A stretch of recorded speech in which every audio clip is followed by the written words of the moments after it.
Long ago, in a valley surrounded by thick forests and silver rivers, there stood a town named Briar Glen. It was a humble place of farmers, millers, and craftsmen. Their homes were small, their lives simple, and their days long with labor. But over them ruled a nobleman who lived in a towering stone manor on the hill. Lord Halbricht. He was wealthy beyond measure, yet kindness was a stranger to him. Taxes were harsh, punishments were swift, and though the town produced grain, wool, and timber in abundance, the people of Briar Glen rarely tasted comfort. Children whispered his name like a warning. Adults spoke it only when necessary. For many years, the noble rarely visited the town, except to demand payment. Then, one autumn evening, something unexpected happened. A messenger rode down from the hill, carrying a scroll sealed with crimson wax. In the town square, he read aloud, "By decree of Lord Helbricht, all citizens of Briar Glen are invited to a grand feast at the manor. Food, wine, and music will be provided for every man, woman, and child." The town fell silent. A feast from him. Some thought it must be a trick. Others hoped perhaps the Lord had changed. But hunger and curiosity are powerful things. So when the day arrived, the entire town climbed the winding road to the great manor. None of them knew that before the night ended, one servant would face a terrible choice. Inside the manor, preparations for the feast had begun before sunrise. Servants hurried through stone corridors, carrying baskets of bread, roasted meats, and steaming stews. The kitchen fires roared like dragons. Among the servants worked a young woman named Mira. Mira had lived in the manor since childhood. Her parents had once been townspeople, but after failing to pay a tax, they were forced into service. Mira knew the Lord's cruelty better than anyone. That evening, she carried trays between the kitchen and the great hall. Laughter echoed through the manor as townspeople marveled at long tables filled with food. Roasted pheasants, honey cakes, sweet wine. Food many of them had not tasted in years. Yet something about the evening felt wrong. Lord Halbricht himself sat at the head of the hall, smiling too broadly, raising his goblet again and again. He seemed excited. Back in the kitchen, Mira reached for a new pot of stew, simmering over the fire. As she lifted the lid, a sharp, bitter smell rose from the steam. It wasn't spice, it wasn't herbs. Mira frowned and dipped a spoon inside. Before she tasted it, another servant hurried past and bumped her arm, spilling a few drops onto the stone floor. Within seconds, a rat scurrying nearby licked the liquid. The creature staggered, then collapsed. Mira's heart froze. Poison. Her mind raced. Every pot, every tray, every jug of wine.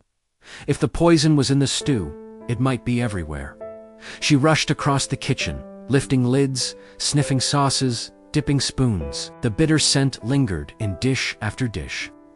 Who would do such a thing? Then realization struck like lightning. This feast had been the Lord's idea. No cook would dare poison food without his command. Mira imagined the hall upstairs.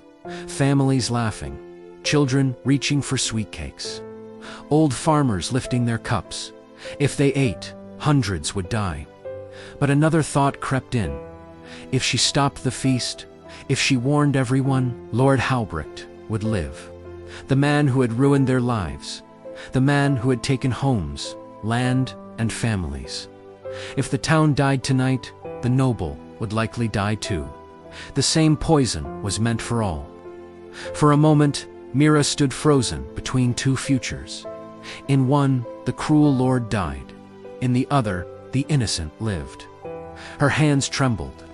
Mira crept toward the great hall doors and peeked inside. The sight pierced her heart. The townspeople looked happier than she had ever seen them. Children clapped as musicians played fiddles. Old friends reunited. Farmers toasted one another. For one night, they had forgotten hardship. If she said nothing, they would never know betrayal. They would simply fall quietly. Perhaps that would end the Lord's tyranny forever. Perhaps Briar Glen would finally be free. But then Mira spotted someone in the crowd. Her younger brother, Tomas. He sat beside a group of village children, grinning as he reached for a slice of honey cake. Her breath caught.